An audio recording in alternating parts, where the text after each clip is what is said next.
Good day, everyone. I am Georgine Picolades from Team 5, and I will be discussing about simple interest. With these following objectives, at the end of the discussion, the students will be able to A. Formulate the simple interest using the formula, and B. Understand the profit associated with principal, interest rate, and maturity value.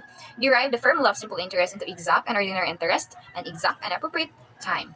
D. Solve the principal, interest, rate, and time. Okay, what is interest? What is simple interest? Simple interest, it is calculated only in the original principal amount and is paid at the end of the loan period, while interest is a fee or rent that lenders charge to borrowed money. Okay, for example, like when you were borrowing money to someone or when you have loan, that is called interest. The fee or the amount that charged to borrowed money. Next, principal. The amount that is being borrowed, okay, that is the principal. Rate of interest is the percentage of the principal that will be charged for specified period, like daily, weekly, monthly, yearly, or etc. O kano sa ka mo bayad sa imong loan or sa imong borrowed money. Okay, next. So the following variables will be in our mathematical treatment of simple interest. So here are the important variables that you need to take note when you were computing simple interest. So P is principal, or the amount of the loan or the investment, while R is the annual rate of simple interest, or the rate. T is the time period of the loan or the investment. Next is the interest, or the amount of interest paid or received. F is the maturity value of the loan or investment. Next, here are the simple interest formula. These are the simple interest formula that you need to take note also, and you must remember this formula in order for you to solve those problems. So I stands for interest is equals P, or principal times rate times time. So when principal is next is principal. When the principal is lacking, so you need to use this formula. I is divided by rate times time. Next is F, or the maturity value, is equals to P plus I, or principal plus interest. Next is P, principal, is equals to 1 plus rate times time. Okay. Next, in determining, you should when you have loan or when you borrowed money, you should know how months or how days in each month you will pay those amount. So to find the due date, we must determine the number of days in each month. Then we simply compute month by month the number of days from one date to another. So loan date, it is the first day of the loan, while the due date, last day of your loan. Okay.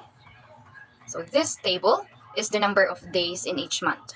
The first column here, the first column is the month in which the second column corresponds to its number of days. Like January, 31 days. February has 28 days. But note, if the year is a leap year, the February will have 29 days.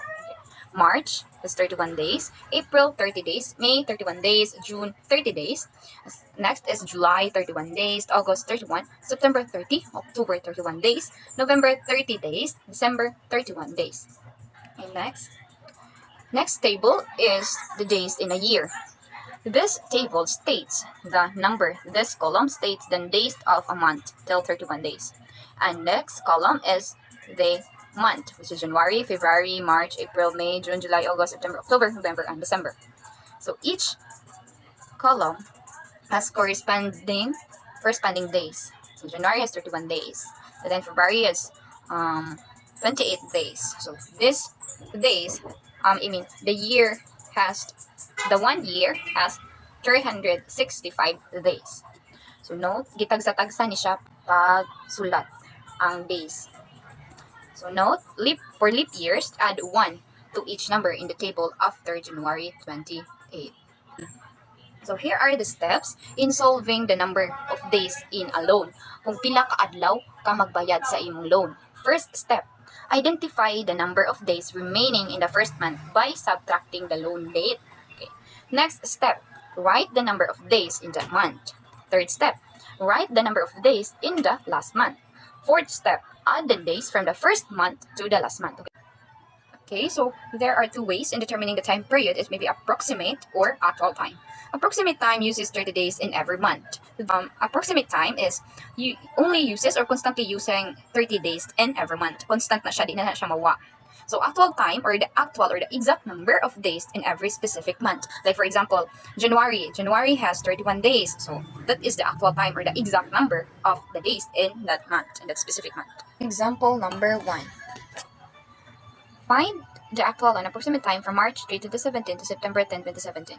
In the solution, we should write the first month that you started to loan, like March 3, 2017, and subtract to the days or what days you will start your loan. Like March has 31 days, so therefore it is subtracted into 3. Minus 3 is equals to 28. Then also the approximate time, 30 minus 3 is equals to 27. Why 30? Because approximate time. Note that approximate time is constantly or given na ni siya nga 30 tanan. November 10, 2017, diri ga end ang loan, which is September 10. So 10 repod ang imong ibutang, not the whole month, kay dito naman stop ang imong loan. So the total is 119 days ang actual time. An approximate time is 187 days. So alternative solution, you should look using magamit ka niya table. This table. This. Okay. You should look for the last day sa imong loan, which is September 10, this day of month 10.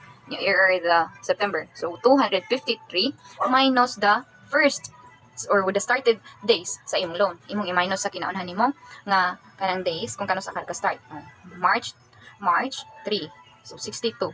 253 na last day sa imong loan, i-minus sa 62. The answer is 191 days. So there are 191 days nga actual time sa exact time or exact days, while ang approximate time or gibana-bana ang mga nga days is 187. Kung kano sa ka mo bayad sa imo nga interest or sa imo nga loan. Okay. Here, exact interest. Exact interest is computed in 365 days. Ang exact interest in a year as the time factor denominator. Okay, divide or mahimong denominator. So therefore, ordinary interest or banker's rule is a type of interest, lain na type sa interest, wherein the number of days is computed based on 360 days year. For example, find the interest on 28,000 at 7.3% rate from March 14, 2017 to August 16, 2017 using the following. Ordinary interest using the actual time, ordinary interest using approximate time, exact interest using actual time, and exact interest using approximate time. So how are we going to solve this? We should look for the given. Ang given there is sa problem is ang 28,000, which is the principal. The rate is 7.3%, or we should convert it into decimal in order for us to solve the answer. 0.0073. I-times na siya 100 para magawas ni siya. So the first step is to determine the approximate time and actual time. Imo pang i-gamon ang table kay para makompute nimo ang ordinary interest o exact interest using the formula nga I is equals to, or interest is equals to, principal times rate times time. Okay. This anang kuan. Giunsa ni siya pag solve. So first column, month, March 14, 2017. Kung diin ka naga-start sa imong loan, then until August 16, 2017. Okay, isukat nimo kung pila ka days na naman to given nato sa table. Given na ni siya dere. Makita ni sa table nga kini nga table 7.2 here. Dara table numbers of days, pila ang days sa year na ani nga table. Okay, let's proceed. March 14, nara tong solution. March 14, 2017, nag-start ang loan. So, 931 days. 931 days ang March. Giminusan siya sa 14, which is kanus aga start. So, 17 days na lang. Kanya, after that, you should write the months nga nasud taman sa August 16, 2017. Ang August, taman naman sa 16. So, therefore, 16 na rapod taman ang imong iswat. I-total, ini guman nimo, masolve na nimo tanan, you should total. So, the total is 155. Next is the approximate time. The approximate time is constant and given na ni siya 30. So, therefore, i-minus na nimo siya 14, which is the start date of your loan, the 14 March, which is March 14, 2017, is equals to 16. So, 152 ang total sa approximate time, while sa actual time is 155 na naka-total. Okay. First is, pangitaon nimo, ang gipangayo is ordinary interest using actual time. The time is 155 days. Okay, ordinary interest man, unya ang ordinary interest is, note that 360, basta ordinary interest, ang time i-divide sa 360 days. Basta exact interest, ang time i-divide into 365 days.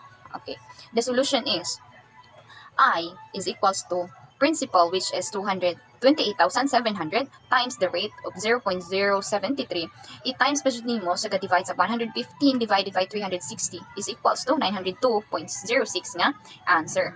Okay, answer na nito, 902 pesos and 06 centavos. So, next, ordinary interest using appropriate time nga 152 days.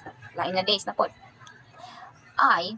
Or interest is equals to 28,700, which is the principal, times rate na 0.073 i-divide sa time nga kani. Nganong 360 man ni? It's because ordinary interest man ang gipangita. Ordinary interest is must 360 days, while exact interest must 365 days. Is equals to 884.60 pesos.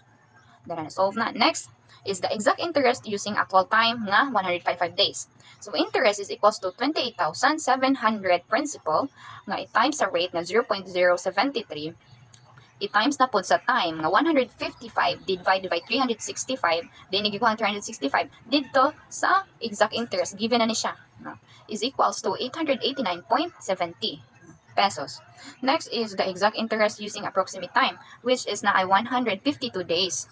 So, I or the interest is equals to 28,700 times 0.073 times na po sa divide na time, which is 152 divided by 365. The total is 872.48 pesos. So, thus, ang ordinary interest using actual time or banker's rule, our ordinary interest is a banker's rule, mo ni kasagaran gamiton sa bangko, provides the high interest, while the lowest interest is the exact interest using nagamit ra og approximate time. Okay. So, here are some examples. So, problem number 4 or example number 4. What amount of interest will be charged on 7,300 borrowed for 3 years at a simple interest rate of 12% per annum or per year? Okay, solution. Given ang principal which is 7,300, ang rate na 12%, it convert into decimal which is 0.12, mahimo na 0.12, and the time which is 3 years. We use the formula kay interest may gipangita what amount of interest, we should use the formula I is equals PRT. So, kinahanglan nga masag-o ang formula to know or to solve the problem. Is equals to 7,000. Okay, dari na ta. I is equals to principal times rate times time is 7,300 times 0.12 times 3 is equals to 2,628. So the principal will earn an interest of 2,628 pesos na amount ang na-charge kung muhuam ka og 7,300 for 3 years nga naay interest rate na 12% per year. Okay. Example number 5. Maria paid 9,250 pesos on a loan made by 6 months before at 12% simple interest. Find the interest generated. So, kay future ang maturity value may gipangita. It's because kay si Maria is ni bayad naman daan sa loan. Nibayad siya daan sa loan na 6 months before nagka-interest o 12%. So, the solution given the F or the maturity value is equals to 9,250, the rate which is 12% or 0.12. We should convert it into decimal. So T or the time 6 months or 6 months is equivalent to 0.5 years, half year ni siya. So in this particular example, we will use the maturity value formula to solve in terms of P para ma-solve nimo ang principal or the amount that you will be borrowed. Thus, F or the maturity value is equals to P times 1 plus rate times time. Mahimo na ning P gi-divide sa F or the maturity value and divide sa 1 plus rate times time. Okay. Ang F is na ay 9,250 dara. 9,250 gi-divide sa 1 plus 0.12 which is the rate times sa 0.5 nga which is 6 months. Nganon himo ning 0.5, it's because 6 months, 1 half year. Kinahanglan na nimo i-convert into decimal places. So 9,250 divided by 1 plus 0.06. So 0.06 kay 0.12 times 0.5 or 0.50. Mahimong 1.0 mahimong 0.06. So next is 9,250 divided by 1.06. Kaya 1 plus 0.06 is equals 1.06. It equals, i-divide na ni sila, equals 8,726.42. So here are the answer. So after obtaining the value of principal na nakay principal, nga 8,726.42, i-compute na po nimo para makita or makuha nimong interest using the maturity value formula. Then, isolve na po for I or the interest. Next, F or maturity value is equals to principal plus I or interest. Mahimo ning F gi-minusan sa F I or interest gi-minusan sa P which is the principal. O darang principal minus 8,726 nga na answer sa F or the maturity value. Principal minus maturity value is equals to 5,228.58 pesos. So this is the interest that will the amount to pay, or this is the interest will amount to 523.58 pesos. Okay, next. Example number 6.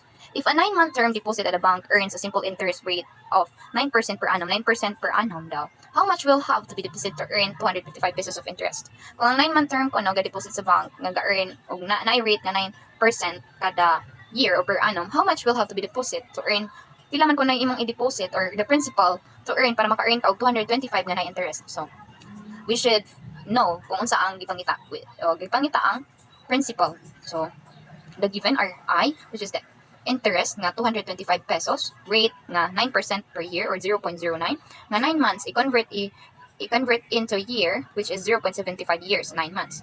So, therefore, we should use this formula kay P man or principal man gipangita. I divide sa rate times time. I is 225 divided by 0.09 times 0.75 nga year or time. 25 divided by 0.0675. 225 divided by 0.0675. So, the answer is 3,333.33. The 3,333.33 pesos must be placed in 9-month term deposit to earn 225 pesos of interest. Okay. Next example.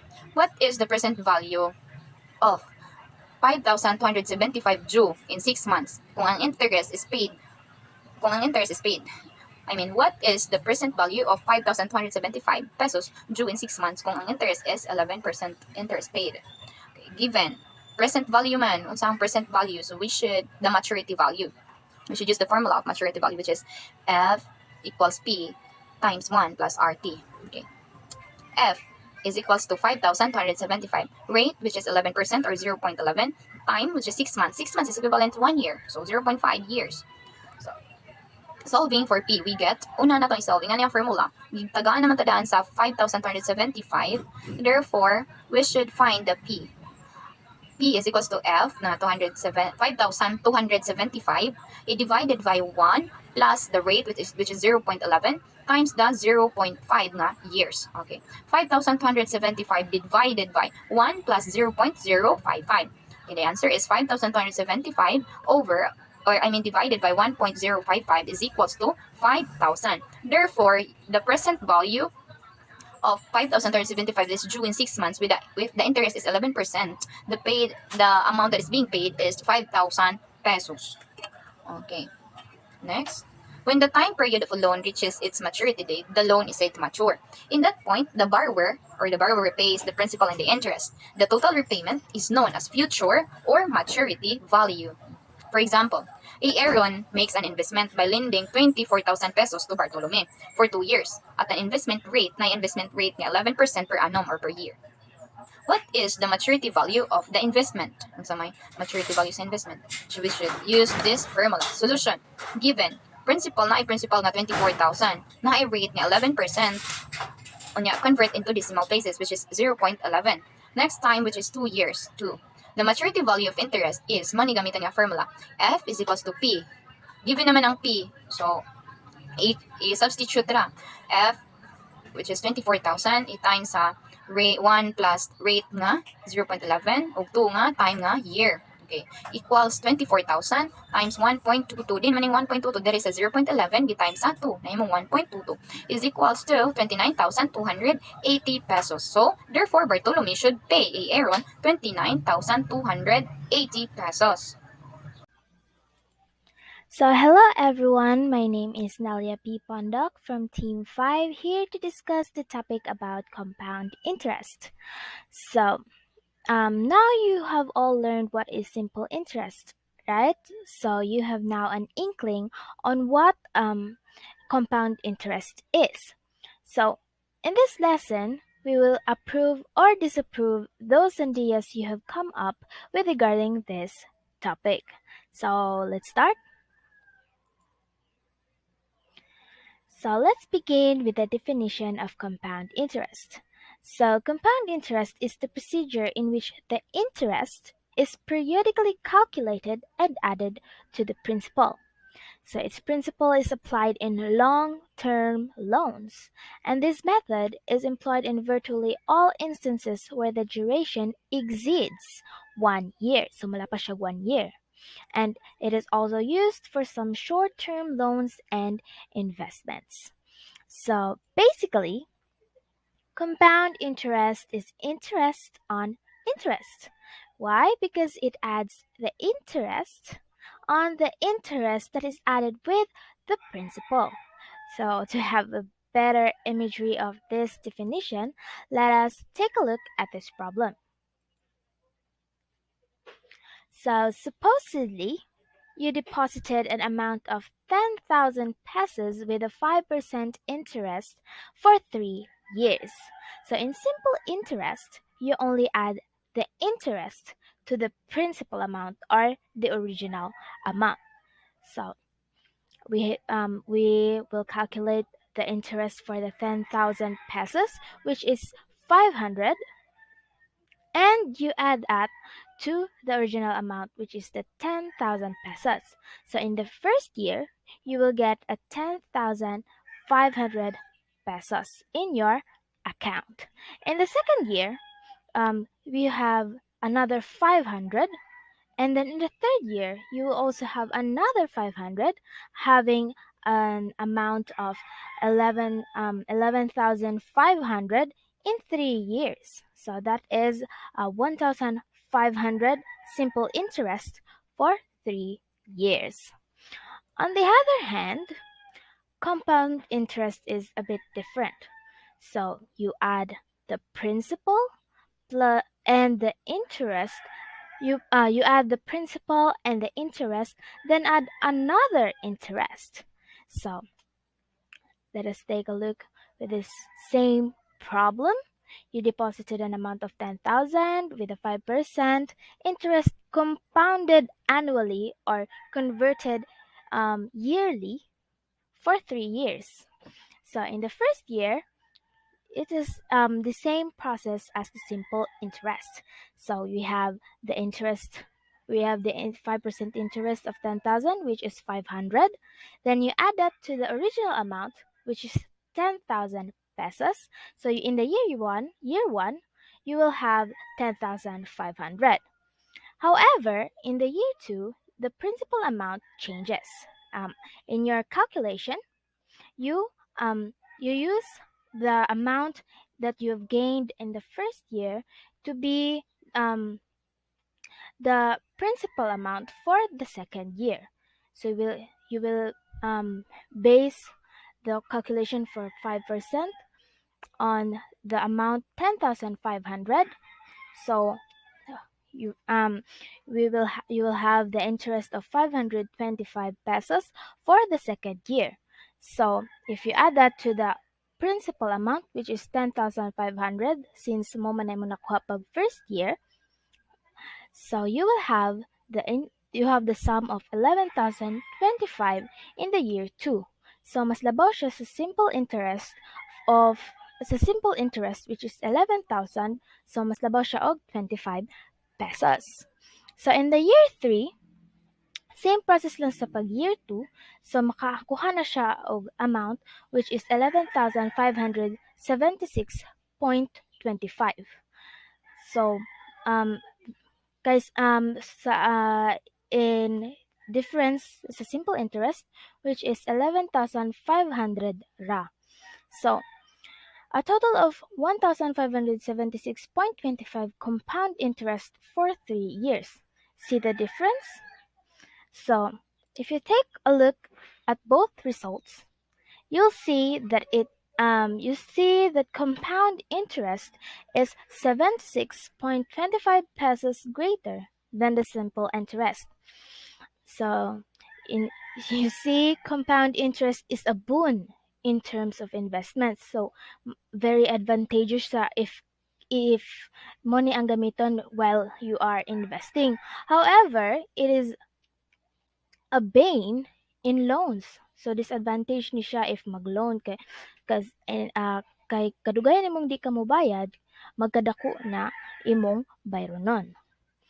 So now let's move on to the next. We have couple of terms that is involved in computing compound interest. So we have here conversion period, are also called compounding or interval period. This refers to the time interval period between succeeding interest calculations. So mo ni siya in the previous problem, mo ni siya tong 3 years. So kanus anag unsa man ka time span sa imuhang investment or loan. Another term is compound frequency or conversion frequency, which is the number of compoundings that takes place in a year. So pila kapila gi-convert ang imuhang kwarta in a year. So we have here a table for compounding frequencies and periods. So we have here in the first column the frequency annual, or which means yearly. So in a year, you ma-convert ang imong kwarta for once. Ma-convert imong kwarta once. In the semi-annual, or which means every 6 months, every sixth month, i-convert ang imong kwarta. So in a year, twice ma-convert ang imong kwarta, which is the number of compoundings or conversions in a year. So kaduha. In quarterly, every 3 months. So in a year, you have you have a number of four conversions per. So you have four conversions or kaupat i-convert ang imong kwarta. In by monthly, which is every 2 months. So in a year, kaunom siya i-convert. And in a monthly, so kara month, i-convert ang mong kwarta. So in a year, there are 12 conversions. Kaya 12 man ka months in a year. So next, we also have here the nominal interest, which is the stated annual interest rate on which the compound interest calculation is based. If tanaw mo sa atong previous problem, it is katong 5%. So periodic interest rate, on the other hand, it refers to the rate of interest earned in one conversion period. Pila ang imong makuha sa usa ka conversion period. So next, let's move on to the mathematical variables which could be found in computing compound interest. So we have here F, which stands for the maturity value or the future value, ang imuhang future na value. So, and we have here P, which stands for principal amount or the original amount. I, which stands for the amount of interest na imong nabayad or nakuha while in a loan or in an investment. We have J, that stands for nominal interest rate or the stated annual interest rate. We have the M for the number of conversions per year, and that we have T, which stands for time period or term. Pila may iyang time span. We have here the I, which stands for periodic interest rate or unsa jud imong nakuha nga rate. And we have here N, which stands for the number of conversions of the loan. So lahi ng M, which is the per year, and ang N, which is number of conversions of the loan. Now, let us present our compound interest formulas. So we have here the formula for maturity value. We have here the formula F is equals to P times the value of 1 plus I to the power raised to the power of N, where F is equals to the maturity value, P is equals to principal amount, I is equals to periodic interest rate, and N for number of conversions.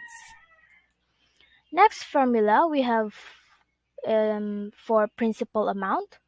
We have here two formulas. We have, but we will mostly use the first formula, which is P is equals to F times the value of 1 plus I raised to the power of negative n, where P is principal amount, F is for maturity value, I is for periodic interest rate, and N for number of conversions. Next formula we have for interest, I is equals to F minus P, where I is the amount of interest, F is for maturity value, and P is for principal amount. Next formula, we have periodic interest rate, where the formula I is equals to J over M, where I is the periodic interest rate, J is for the nominal interest rate, and M for the number of conversions per year. So per year muna ha. And then last formula we have for the number of conversions of the loan, we have the formula N is equals to T times M. Excuse me, where N is equals to the number of conversions. T is for time period, and M is for the number of conversions per year. So let us take note that rounding off is only permissible in the final result.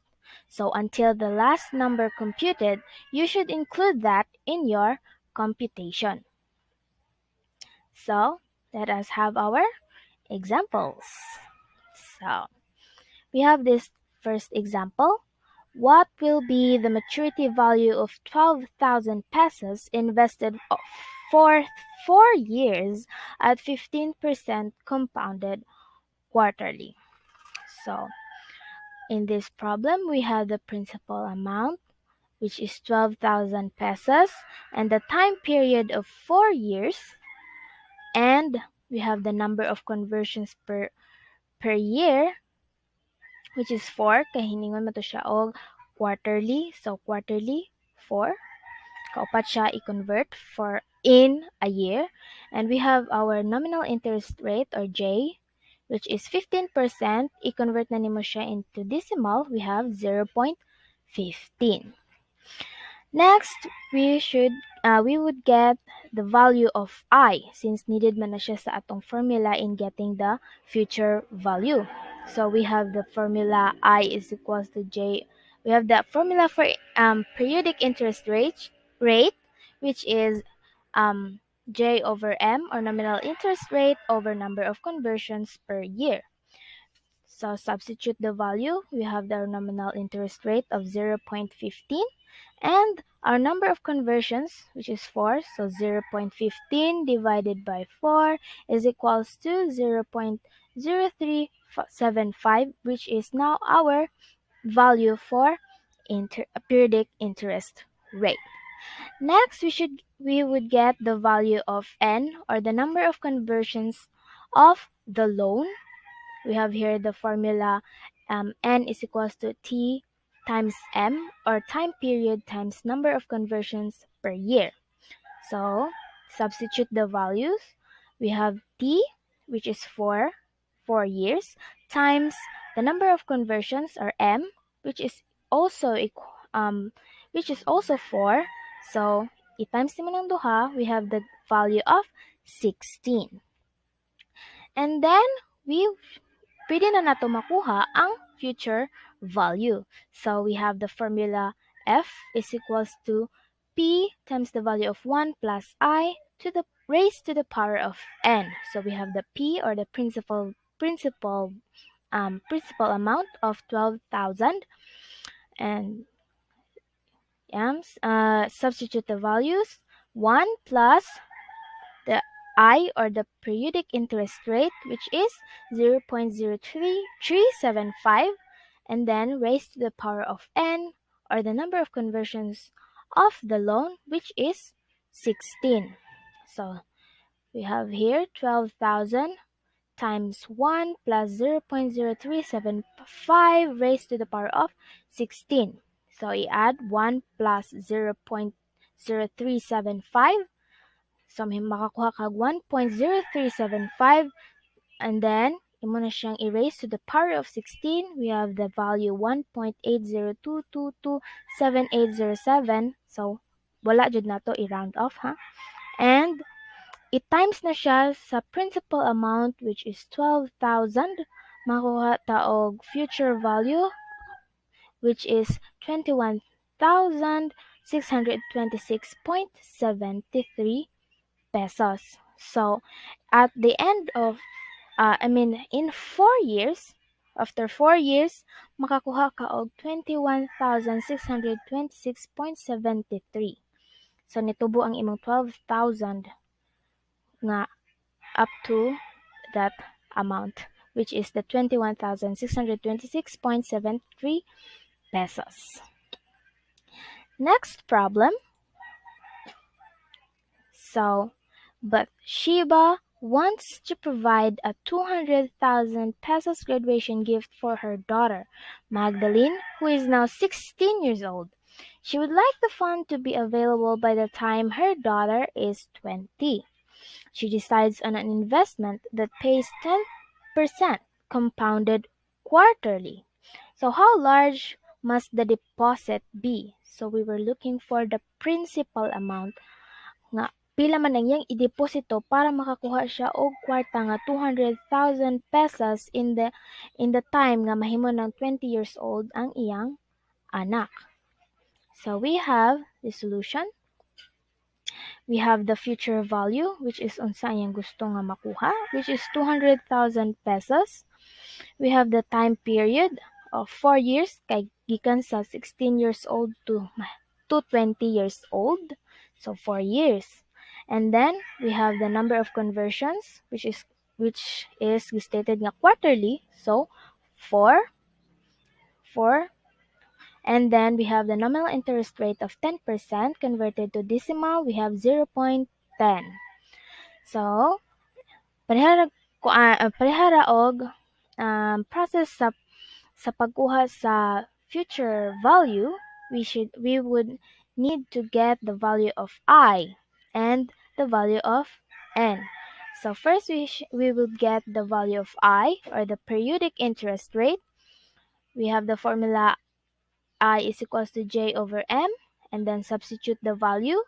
We have the J, or the nominal interest rate of 0.10 divided by the number of conversions per year, which is 4.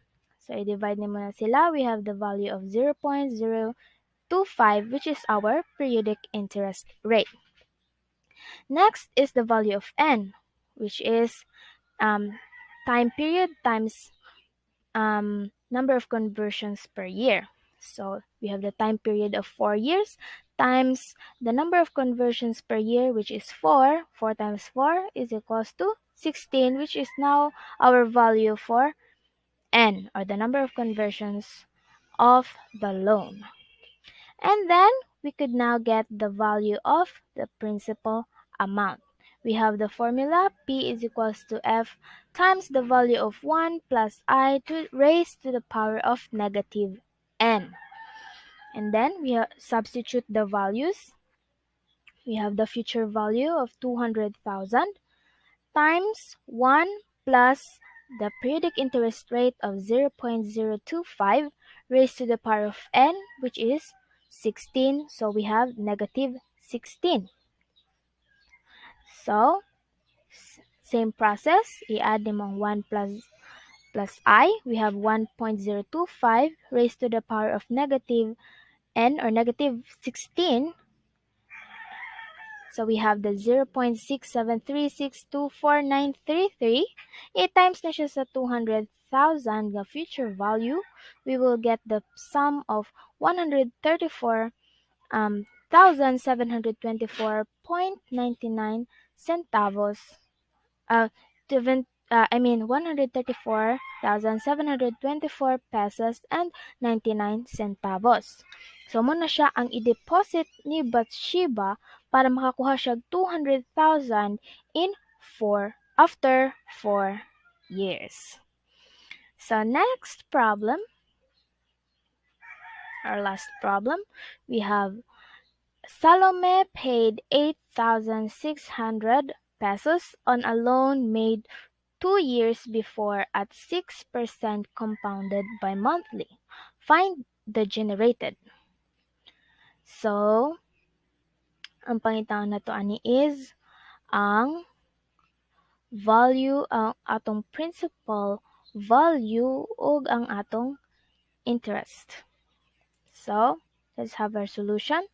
We have the future value kay mo man to ang iyang na-paid kuno before. So we have 8,600 pesos with a time period of 2 years. Number of conversions bi-monthly, so 6. And we have the nominal interest rate of 6%. Converted to decimal, we have 0.06.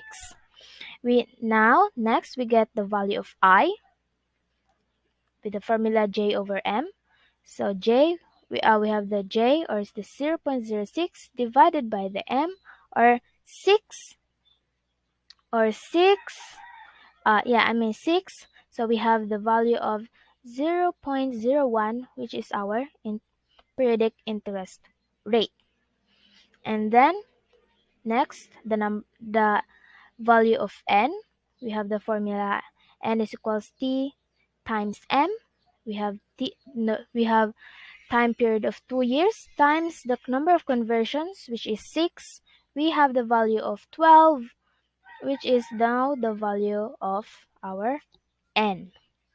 So we first need to find the value of P, or what is the principal amount, pila man niyang gibayad.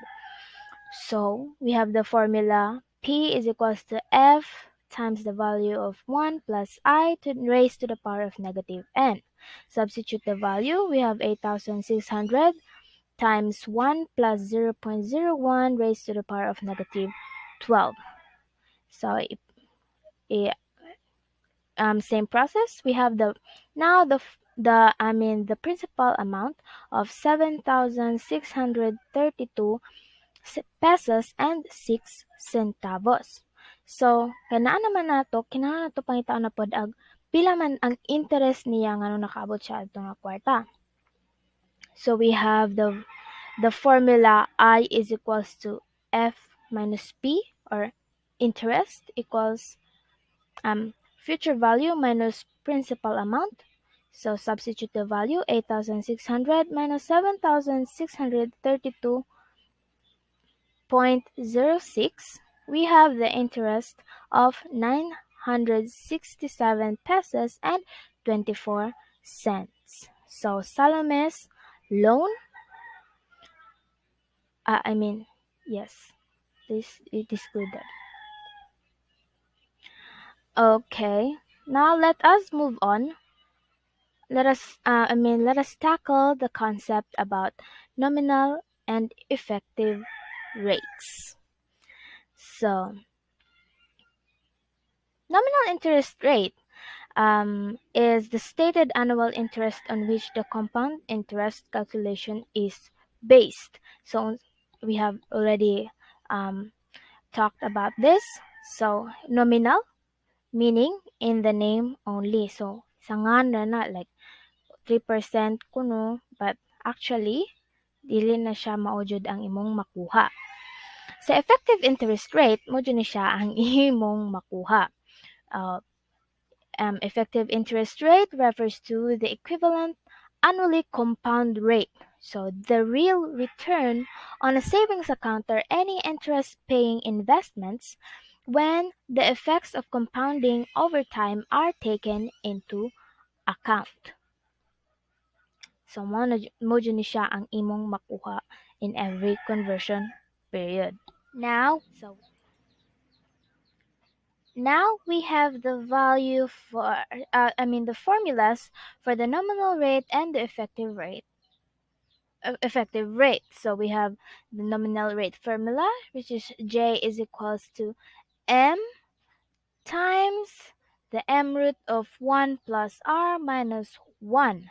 And then we have the formula for the effective rate, which is R is equals to 1 plus J over M raised to the power of M minus 1.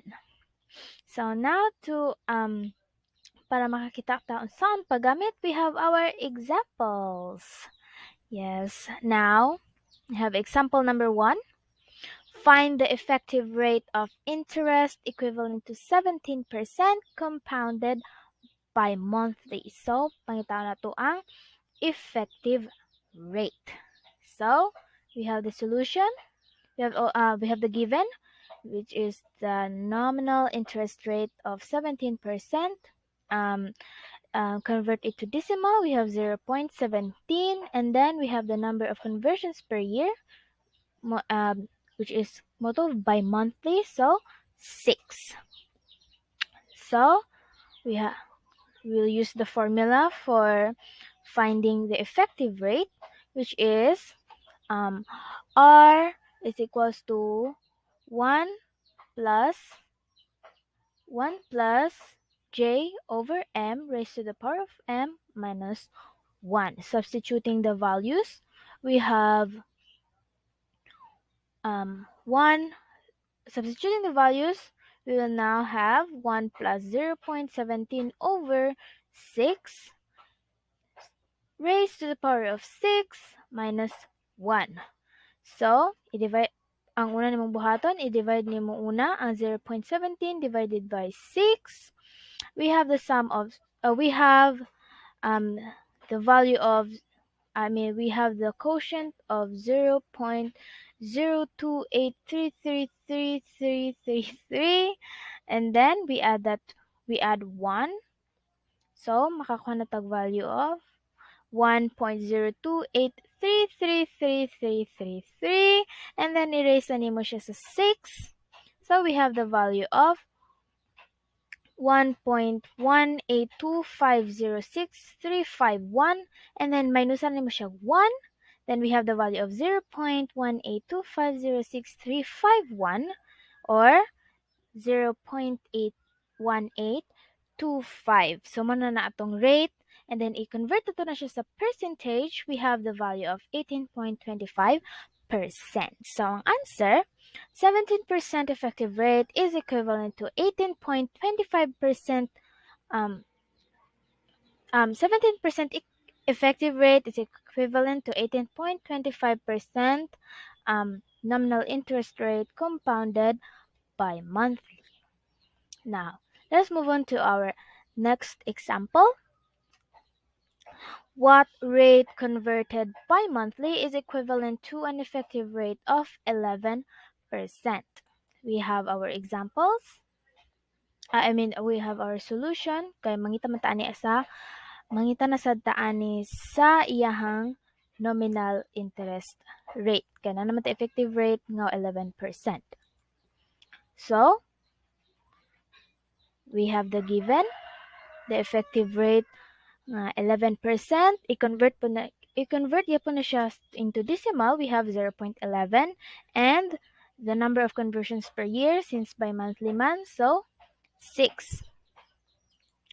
And then we have our formula for nominal interest rate, which is J is equals to M times the M root of 1 plus R minus 1. And then we substitute the values. We have 6 times the 6th root of 1 plus 0.11 minus 1. So, ang una na itong buhaton, i-add ni mo na ang 1 plus 0.11. We have 1.11. And then, kuha mo ang iyahang 6th root. So, ang 6th root sa 1.11 is 1.017545481. And then, i-minus mo siya sa 1. Now, we have the value of 0.075454807. 8. And then lastly, 8 times 10 mo siya sa 6, or the number of conversions per year. Now we have the value of 0.105 0.10527288847, or 0 or 0.1053. So muna na siya atong nominal interest rate. So i-convert naman siya sa percentage, we have 10.53%. So the answer, the nominal rate of 10.53% converted bi-monthly is equivalent to 11% effective rate. So that's all. So before we end, let me leave you this quote. Compound interest is the eighth wonder of the world. He who understands it earns it, and he who doesn't pays it. This is a quote from Albert Einstein. So I hope you learned the topic well, and God bless us all. Thank you. Good day, everyone. It's my turn now to report, and we will be talking about Chapter 7, Part 3, which is all about credit cards and consumer loans. My name is Adam Lance Benedict Taclarine, and I am from Team 5 of BSED English II-2. Now, without any further ado, let's start. So first, these are our learning objectives. By the end of this lesson, it is expected that we will be able to calculate credit card transactions and apply the annual percentage rate on loans. And these are the topics that we'll be talking about. First is the credit card, mostly credit card transactions. B, annual percentage rate, and C, consumer loans. So let's go ahead with credit cards. The government requires credit card companies to fully disclose to the customer in writing the cost of the credit. Hashtag transparency. So this is the process of granting credit by the lender, which is the bank, to the borrower, which is you, the owner of the credit card. And it involves a trust of relationship wherein the borrower promises to pay the loan with interest, meaning more than what you owe the bank, in a predetermined payment arrangement. It's a fancy way of saying utang. Yeah. Before we go ahead with the formulas and the computations, there are some terms we need to define. So first is finance charge. This is the peso amount that is paid for the credit, meaning this is what you owe the bank.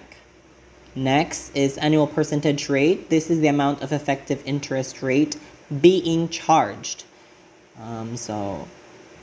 This is what you are going to pay dugang sa imong giutang. Dugang sa imuhang finance charge.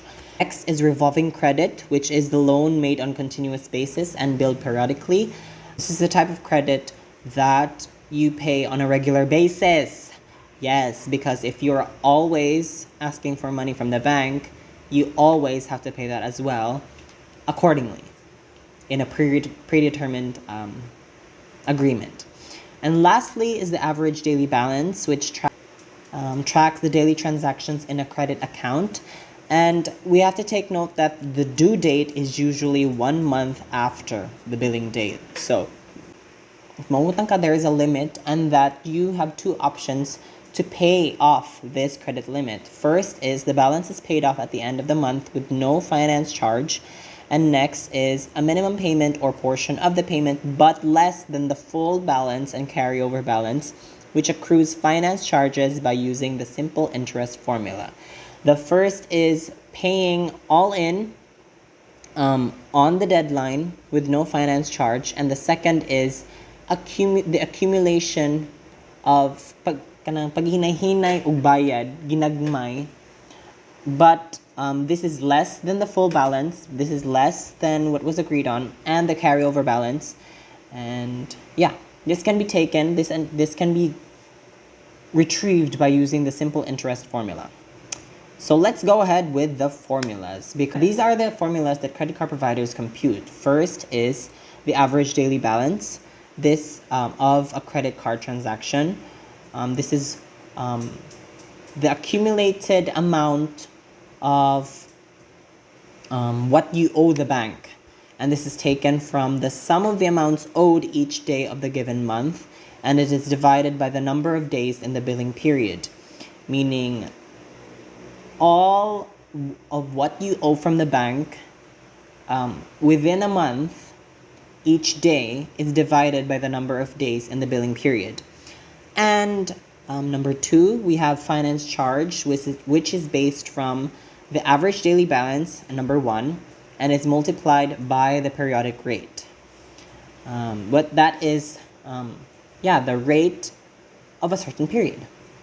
And next, we have to compute the cash advance fee, which is taken from the amount of cash advance, meaning the amount that you paid in advance to pay off what you owe, and it is multiplied by the rate or the speed of, not the speed, but how often you paid the cash advance. And lastly, we have to compute the current balance, which is taken from the previous balance subtracted from the payments, meaning what you owe previously, and it is subtracted by what you paid in accumulation to lessen that balance, and it is divided by the new charges, meaning the additional money that you owe from the bank, and it is added with the finance charge, meaning the interest or what you pay to the bank for giving you money. So let's have ourselves an example. So first is Sophia made a 3,500 purchase on March 7, a 10,700 purchase on March 19, and cash advance of 10,000 pesos on March 21 using her credit card, which previously had zero balance. Her monthly statements are billed on the 31st of each month, and the interest on the average daily balance is 2.5% per month, and for cash advances is 2%. Find the finance charge and the balance owed on March 31st bill. So, before we go ahead with the numbers in II-2, we need to determine the facts. So first is Sophia made a 3,500 purchase on March 7, a 10,700 purchase on March 19. She made a cash advance of 10,000 on March 21, which previously had zero balance. And monthly statements are billed every 31st of the month, and interest on the average daily balance is 2.5% per month, and interest on cash advances is 2%. So what do we need to find? We need to find the finance charge, which is 451.94 pesos. A finance charge is the additional pay that of the loan that we have to pay, and the balance that Sophia owes on March 31, which is 24,651.94. Those are the answers, and we will be finding those. So first, for step 1, what we have to do is calculate the daily balances. And by doing this, by helping us, it helps by putting the data that we have in a table. So first is for the dates of when Sophia made a payment or a purchase. She made a purchase on March 7, which is worth 3,500 pesos. On March 19, worth 10,700 pesos. And on March 21, she made a cash advance of 10,000. These are the payments of purchases by Sophia in the month of March. And for the unpaid balance, we get this by adding, or that is the total of payments that Sophia made in March. So she started off with 3,500 pesos. And on March 19, she added 10,700 pesos, which we are now at 14,200 pesos. And on March 21, she made a cash advance of 10,000, which in total is 24,200. That is the unpaid balance of Sophia. And the number of days. This is the number of days in which between the day Sophia made that payment on from the day that Sophia made another payment. So March 7 to March 19 is worth 12 days. March 19 to 21 is worth 2 days. And until the end of March, March 21 to 31 is worth 11 days. We multiply the unpaid balance with the number of days to get the daily balance. So 3,500 times 12 is 42,000, and 14,200 times 2 is worth 28,400, and for 24,200 times 11, we have 242,000 in total. And we add that all up. That is the total of daily balances by Sophia on the month of March. So next, we have to compute for the average daily balances. So as discussed, the formula of average daily balances is the sum of amounts owed each day of the month, which is 312,400, and it is divided by the number of days in the billing period. And how many days are there in March? 31. So we get 312,400 divided by 31. It is 10,077. This is the average daily balances of Sophia. That is how much Sophia owes per day in March. So step 3, we have to find the total finance charge. But before we have to get the total finance charge, we have to get the finance charge, how much in addition Sophia has to pay with what she owes, and B, the cash advance fee, how much Sophia owes in addition to paying an advance fee of 10,000.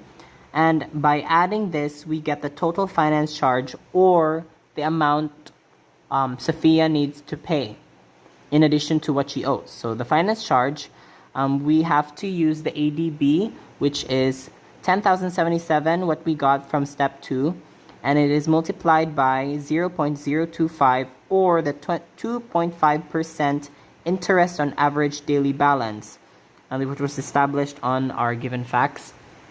So 10,077.42 times 0.025 equals 251.42 pesos. So this is a total of what Sophia needs to pay in addition to owing the loaner. So letter B, we have to compute the cash advance fee. We take the amount of cash advance, which is the amount of how much Sophia paid in advance to pay her loan, which is 10,000 pesos, which was paid on March 21, this one, and then we multiply it by the 0.02, or the 2% interest on cash advances. So mo ni dugang sa bayro nun ni Sophia tungod kay ni bayad siya og sayo, ni advance siya og 10,000. So 10,000 times 0.02 equals 200 pesos. So that is an addition to what Sophia needs to pay. So we add the 251 with 200 to get the total finance charge, basically the regular finance charge and the cash advance fee, which is a total of 451.94 pesos. So this is what Sophia needs to pay in addition to what she loaned. So the last step, we have to determine the current balance. So we take the previous balance subtracted with the payments she paid, and then we divide that with the new charges, or the total finance charge. new charges, meaning the unpaid balance, what Sophia needs to pay in addition to the finance charge that we computed in step 3. So first, it was established that she didn't have, she previously had zero balance. She didn't own anything. She didn't owe anything from the bank. Subtracted by payments, which she didn't have any, and just it is divided by the new charges, which is the unpaid balance of 24,200, and then we add that with what Sophia needs to pay in addition to loaning, which is 451 pesos, and we add that 0 minus 0 is 0 divided by 24,200 plus 451.94. This is the total. So in the end, Sophia owes, what was the question again?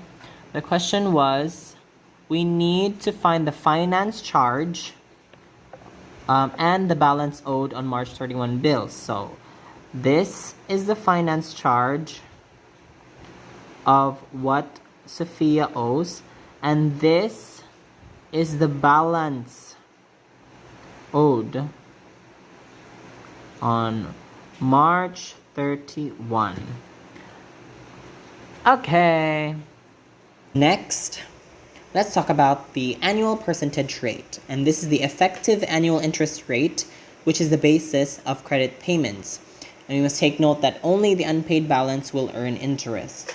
By getting the annual percentage rate, we know the rate in which we need to pay in a year. Okay?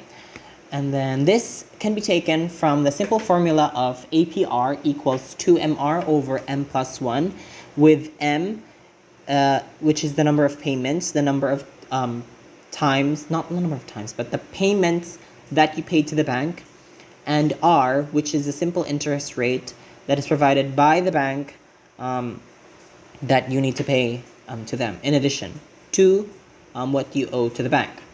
So another example for annual percentage rate, Redentor borrows 66,000 from the bank that advertises a 7% simple interest rate and repays the loan in 6 equal monthly payments. We have to find the finance charge and estimate the annual percentage rate. So the givens are Redentor borrowed 66,000 pesos from the bank, and the simple interest rate is 7% and must repay the loan in 6 equal monthly payments. So what we need to find is the finance charge and estimate the annual percentage rate. So for us to get what we need, which is the finance charge and the annual percentage rate, we have to determine the finance charge with the simple formula of amount finance multiplied by the finance rate. So how much did Redento borrow from the bank? It's 66,000 multiplied by the finance rate, which is the simple interest rate of the bank, which is 0.07%. We multiply 66,000 by 0.07. That is a total of 4,620 pesos. So that is the finance charge, or what Redentor has to pay in addition to loaning 66,000. So step 2, we have to determine the annual percentage rate. So to get the annual percentage rate, we have to use the formula APR equals 2MR over M plus 1. So replace it with 6, meaning the M, which is the equal monthly payments, because it was established that Redentor has to pay the loan in 6 equal monthly payments. So we have to replace M with 6. And R, which is the simple interest rate, which is 0.07%, divided by 6. Again, using the M, which is the equal monthly payments, plus 1. And we add that to compute that equals 6 times 0.07 times 2 is 0.84 divided by 6 plus 1 is 7, so 0.84 divided by 7 is a total of 0.12 or 12%. And that is the annual percentage rate.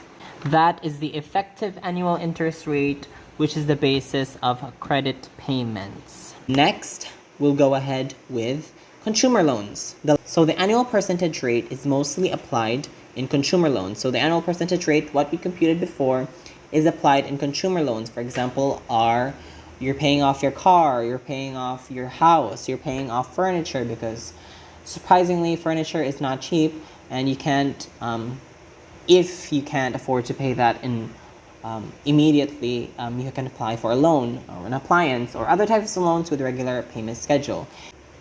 So this can be taken from the simple formula of R, which is the regular payment, equals AI, or with A being the loan amount, or what you need, the total amount of what you need to pay from your loaner, and the I, which is taken from the R divided by M, and we have R, which is the annual interest rate, which we computed before, and the M, which is the number of payments per year, or the number of self-explanatory number of payments that you paid to the loaner. And it's over AI over 1 minus quantity 1 plus I, which is R divided by M, quantity, a close quantity, raised to the power of negative N, which is N, which is T multiplied by M, and we have T, which is the number of years that it took you to pay that loan, and M, which is the number of payments per year, or the number of payments that you made to pay off that loan. So let's have an example. And lastly, for consumer loans, we have this example. RFS Electronics is offering customers who purchase the latest model of smartphones an annual interest of 9% for 3 years.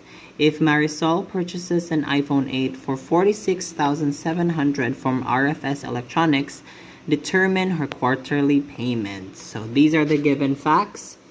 RFS Electronics has an interest rate of 9% or 0.09 for 3 years, and the price of the iPhone is $46,700, and it must be quarterly paid 4 times in a year. Okay, and to solve this, we have the simple formula. R equals AI divided by 1 minus 1 plus I over negative N. To replace it, we have A, which is loan amount of $46,700, multiplied by I, which is R plus M, or the annual interest or percentage rate, plus the number of payments per year. 0.09 divided by 4 is a total of 0.0225. For this, 1 minus quantity 1 plus I is the same, 0.0225. Quantity raised to the power of negative N, which is T times M, which is number of years and number of payments per year. So in 3 years, Marisol has to pay 4 times. So 3 times 4 is 12. So Marisol has to pay for 12 times in the duration that she needs to pay for her iPhone 8. So to compute 46,700 times 0.0225 is a total of 10,507.5. And 1 minus quantity 1 divided by 0.0225 is 0.234332525. Divide that, and we have 4,484.01. And that is how much Marisol has to pay every quarter to pay off her iPhone 8, which is worth 46,700 pesos. So that is it for my report. Now let's move on to part 4, stocks, bonds, and mutual bonds that will be discussed by our beloved leader, Elda. I hope you learned something from this lesson, and thank you for listening. Goodbye. Good day everyone, my name is Aldami Imantog and now I'm going to discuss about stocks, bonds, and mutual funds. We are going to define what are stocks, bond, and mutual funds. But first, let us define what is stock. A stock, also known as equity, is a security that represents the ownership of a fraction of a corporation. So stock refers to a stake in a particular company and represent ownership. Stock, it provides investors with potential for a long-term capital appreciation. So, the buyer of the stocks are called stockholders. They receive stock certificates verifying the number of shares of stock they own. So, when you buy a stock, you are buying a piece of a company. So when the company does well, the value of the stock increases and you can sell it for more money than you paid. Okay? And the units of stock are called shares. Next is we have dividends. Dividends are distribution of a company's profit to its shareholders. So when we say dividends, it is the interest. These are payments made by a company to its shareholders out of its profit or reserves as a portion of its profits or earnings. And when we say dividend in arrears, it is the amount of dividends that accumulate and are owed to cumulative preferred shareholders before for past years in which no dividends are paid. It refers to dividends that have been declared by a company's board of directors but have not yet been paid to shareholders. So when a company declares a dividend, it becomes a liability on the company's balance sheet. And if the dividend is not paid out to shareholders by the specified payment date, it is said to be in arrears. So we have here the following companies that offer stocks in the Philippines. We have Ayala, BPI, BDO, Globe, Pure Gold, Jollibee, and many other companies. So these are just some of the companies that offer stocks in the Philippines. We have here type of stocks. We have preferred stock and common stock. But first, we have preferred stock. Preferred stock, it is a class of corporate stock in which investor has preferential rights over the common shareholders to dividends in a company's assets. So preferred stock, these are stocks that typically have a fixed dividend rate and are given priority when it comes to receiving dividends and assets in the event of liquidation. So preferred stocks are categorized as non-participating stock and participating stock. So when we say non-participating stock, it means that shareholders receive only fixed dividend. And when we say participating stock, it means that the shareholder may receive additional dividends if the company performs well. We have also type of preferred stocks. We have cumulative preferred stocks and convertible preferred stocks. So cumulative preferred stocks, it is a type of preferred stock that receives a dividend each year. So cumulative preferred stock, it guarantees that if a company is unable to pay a dividend to shareholders in a given period, the unpaid dividends will accumulate and must be paid before any dividends can be paid to common stockholders. And when we say convertible preferred stocks, it means the stock may be exchanged for a specific number of common shares in the future. Convertible preferred stocks, it is a type of preferred stock that gives shareholders the option to convert their preferred shares into a predetermined number of common shares after a specific period of time or condition has been met. So the next type of stock is common stock. So when I say common stock, it is a class of corporate in which the investor has voting rights and shares directly in the success or failure of the business. So common stock do not have a fixed dividend rate and are not given any priority when it comes to receiving dividends and assets in the events of liquidation. We have here the formulas used in stocks. We have dividends per share on common stock equals total common dividend over number of shares in common stock. The next formula is we have total preferred dividend equals number of shares times dividend per share. And the last one is dividend per share on preferred stock equals par value times dividend rate. We have here an example. The AUS Enterprises has 1,500,000 shares of common stock outstanding. If a dividend of 30 million was declared by the company directors last year, what are the dividends per share of common stock?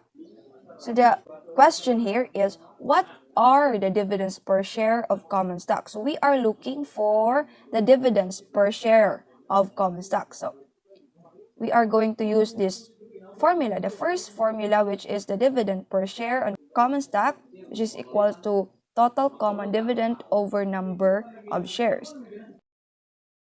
We have here 1,500,000, which is the shares, and the 30 million as a dividend. Because the company has no preferred stock, the common shareholders will receive the entire dividends. And here are the solution. Given total common dividend is equals to 30 million and the number of shares and common stock is 1,500,000. So we are going to divide 30 million over 1,500,000, which is equals to 20. And we have now the dividend per share of stock, which is 20. Okay, then the next. So current yield. So current yield, it is a way of determining the current value of a stock. It shows how much dividend you can get as a percentage of the current price of the stock per share. If a stock pays no dividend, there is no current yield. So current yield is a financial ratio that represents the annual income generated by an investment relative to its current market price. So the current yield is computed using the formula current yield is equals to annual dividend per share over current price per share. So we have here another thing that some people use to help them decide which stock to buy is the price earnings ratio. So we have the formula price earnings ratio is equals to current price per share over earnings per share. Example, if RFS Corporation paid a dividend of 142.60 pesos per share last year, if yesterday's last price was 2,300 pesos, what is the current yield on the stock? So we are going to use the formula current yield equals annual dividend per share over current price per share. So we have the given annual dividend per share is equals to 142.60 pesos and the current price per share, which is 2,300 pesos. So we are going to divide it 142.60 over 2,300 is equals to 0.062 or 6.2%. So the current yield rate per share is 6.2%. Next, we have here proceeds. So proceeds are the amount of money that an investor receives after selling a stock. So it is computed as the value of shares less the broker's commission. So stockbroker's commission, it is the fee charges for assisting in the purchase or sale of shares of stock. So it is a percent of the cost of the stock transaction. And stockbroker, they are professional in stock market trading and investment who acts as an agent in the selling and buying of stocks or other securities. And gain or loss is the difference between the cost of purchasing the stock and the proceeds received when selling the stock. So one more factor affecting the commission is whether the amount of shares purchased is a round lot, which is multiple of 100 shares, or an odd lot less than 100 shares. So we have here the following formula. So we have here an example. Sheila purchased 250 shares of AUS Incorporation common stock at 3,500 pesos per share. A few months later, she sold the shares at 4,000 pesos. Her stockbroker charges 3% commission on round lots and 4% on odd lots. Calculate the total cost, the proceeds, and the gain or loss on the transaction. So we are going to calculate the total cost, the proceeds, and the gain or loss on the transaction. So we have here the given. Price per share is equals to 3,500 pesos. We have the number of shares, which is 250. Commission rate on round lots, which is equals to 3%. That will be 0.03. And the commission rate odd lot, which is 4%, which equals to 0.04. So we are going to calculate first the total cost. So cost of shares is equals to price per share times number of shares. So we have price per share, which is 3,500, and then the number of shares, which is 250. We are going to multiply it, which is equals to 875,000 pesos. Now we are going to calculate the broker's commission. So broker's commission equals cost of shares times commission rate. So we have the round lot commission, 200 shares times 3,500 times 0.03 is equals to 21 pesos. And odd lot commission is equals to 50 shares times 3,500 times 0.34, which is equivalent to 7,000 pesos. So the total broker's commission, we are going to add the round lot commission plus odd lot commission, which is 21,000 plus 7,000, which is equals to 28 pesos. 28,000 pesos. So the total cost, which is equals to cost of shares times broker's commission, is equals to the 875,000 plus 28,000, which is the, so 875,000, which is the cost of shares, and then the 28,000, which is the total broker's commission. So they will be added, and then it will be equal to 903,000 pesos. So we have the total cost 903,000 pesos.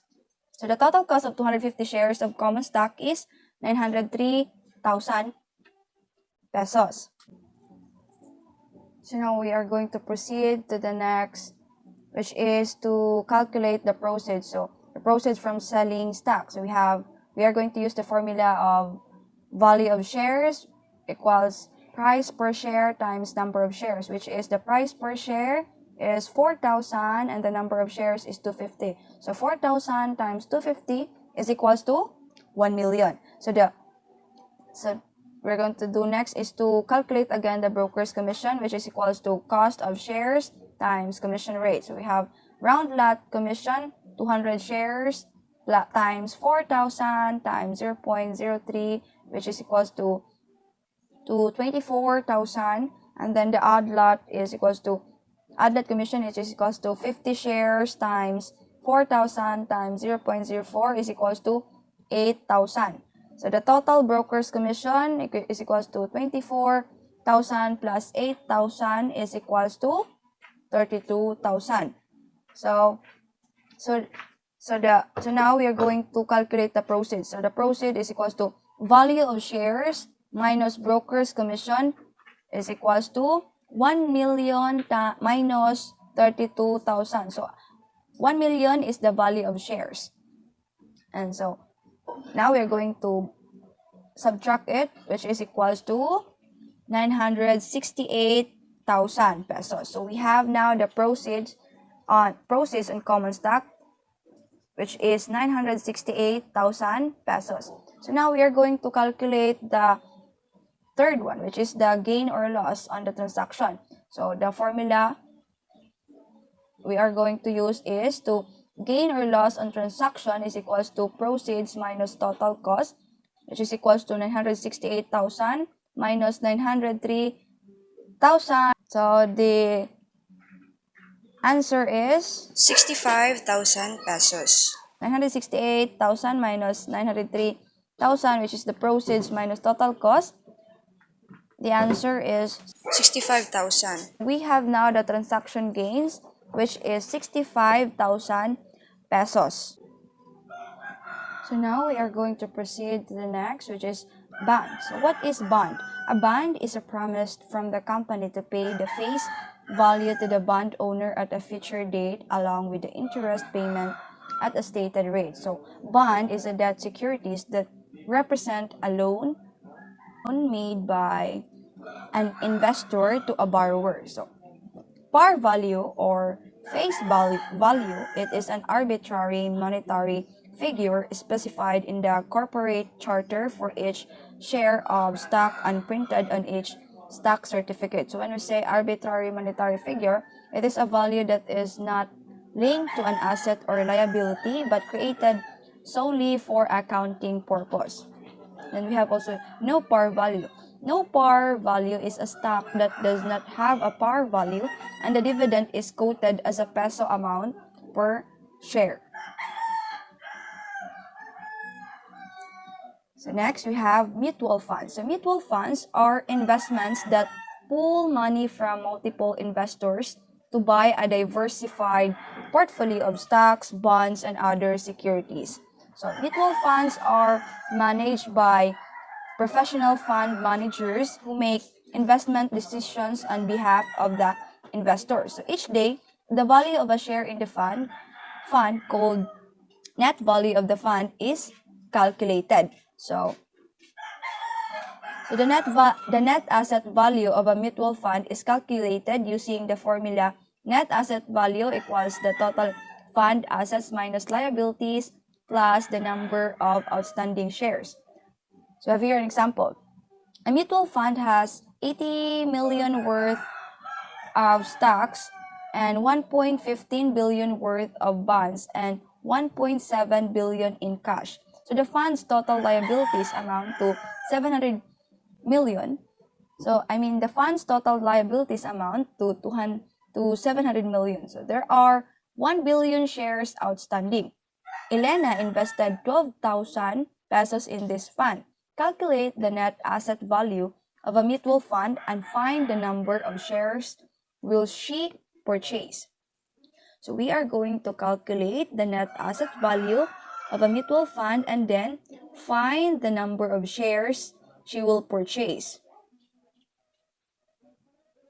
So we have here the given. We have the total fund assets, which is 18 billion plus 1.15 billion plus 1.7 billion. We're going to add that, which is equals to 20.85 billion pesos. And the liabilities, we have 700 billion. And the number of outstanding shares, 1 billion shares. And then the amount of investment, which is 12,000. So we have here now the given. And now we are going to compute. So the first step is to compute for the net asset value of the mutual fund. So the net asset value formula is equals to total fund assets minus liabilities plus number of outstanding shares. So we have 20 billion and 850 million minus 750 million plus 1 billion, which is equals to 30.15 pesos. So we have now the net asset value of the fund, which is 30.15 pesos. So the next step is to compute the number of shares to be purchased. So we are going to compute the number of shares to be purchased. So we have the amount to be invested plus net asset value. So the number shares to be purchased is 12,000 plus the net asset value, which is the 30.5. You're going to add the amount to be invested and the net asset value, which is 12,000 plus 30.15 is equals to 398. So the number of of shares to be purchased is 398 shares. So Elena will purchase 398 shares of the mutual fund. Okay? So I think that's all. I hope you learned something. Thank you and God bless. Good day, everyone. It's me again. I am Georgina Filados, and for today's video, I will be discussing about home ownership. If an individual purchases a home, he generally makes a down payment and finances the remaining balance with a loan obtained through a bank or financial institution. The amount that is borrowed to purchase a home and other real estate property are called mortgage. For example, the purchased price of a home in a subdivision in Antipolo City is 4,200,000. A down payment of 20% is made and secures a loan on the remaining balance for 25 years at an annual rate interest of 5.4%. A. Find the monthly mortgage payment. B. Find the total payment over the life of the loan. C. Find the amount of years interest paid over the 25 years. Okay. Here are the given. So the selling price is 4 million. The time, which is 25 years. The rate is 5.4% times 100 is equals to 0.054. It must be multiplied by 100. The percent must be multiplied by 100 in order for us to get the decimal value of it. Then I is equals to rate times time. So time the month, like 0.054 or the rate divided by 12 months in a year. So we have 0.045. So the steps, here are the steps in the solution. Compute for the down payment. Step 1, compute for the down payment. Down payment is equals to selling price times rate of the down payment. Then down payment is equals to 4,200,000 times 0.20, which is the rate of the down payment. It equals to 840,000. Next, step 2, compute for the mortgage. Mortgage is equals to selling price minus the down payment. Mortgage is equals to 4,200,000, which is the selling price. Then substitute the non-payment, which is 840,000. So the mortgage is equals to 3,360,000. Next, step 3. Monthly mortgage. Kung pila ang mabayaran sila binuwan or monthly mortgage. So, A is equals to 3,600,000. Ang I is equals to 0.045. R is equals to 3,600,000 times 0.045 divided by 1 minus 1 plus 0.0045 raised to the power of negative 300. So R is equals to 15,120 times 0.045 ang 3,600,000. So ang answer is 15,120. I-divide by 1 minus 1.0045 raised to the power of negative 3. Okay, we need to take off this negative sign. So in order for us na mawala ng negative sign, divide na siya into 1. I-divide. Mahimong i-denominator niya, i-divide sa 1. So, 15,120 divided by 1 minus 1 divided by 1.0045 raised to the power of 300. Wala na ning negative. Kaya imo na mag-divide o 1. So, para mawala ang negative. Let's answer this. R, or the monthly mortgage, is equals to 15,120 divided by 1 minus 1 divided by 3.8457613422. So, 15,120 divide ng 1 divided by 3.8457613422. Gi-divide na siya. So, the answer is 0.26002653,854. I-minus na po nila 1 minus 0.262653,854. So, the answer is 0.73997346146. So, i-copy na ning ibaba, which is 15,120, nga i-divide ni sila. So, the answer of the monthly mortgage is equals to 20,433.1652,248. Ano ni monthly mortgage, which is 20,433.1652,248. Okay, next. Step 4. Compute for the total mortgage payment. So, total mortgage payment, monthly payment times number of monthly payments. So, total mortgage payment is equals to 21,648.53 times 300 is equals to 6,494 6,494,599. Step 5. Compute for the amount of interest paid. So interest equals to total mortgage payment minus amount of the mortgage. So interest is equals to 6,494,599 minus 3,360,000 monthly mortgage. Sa amount of mortgage. Okay. So another example.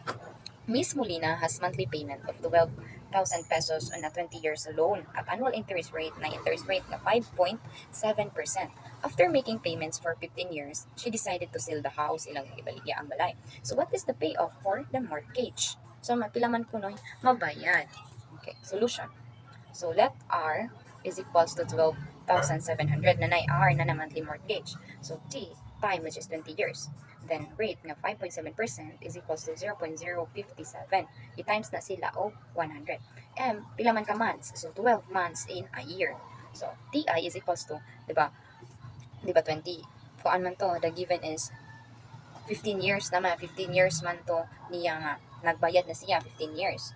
So, naa pa siya kuwang within man to 20 years ang iyang dapat bayaran 20 years niya na siya kuwang nga 5 years, so that is TI ang remaining years.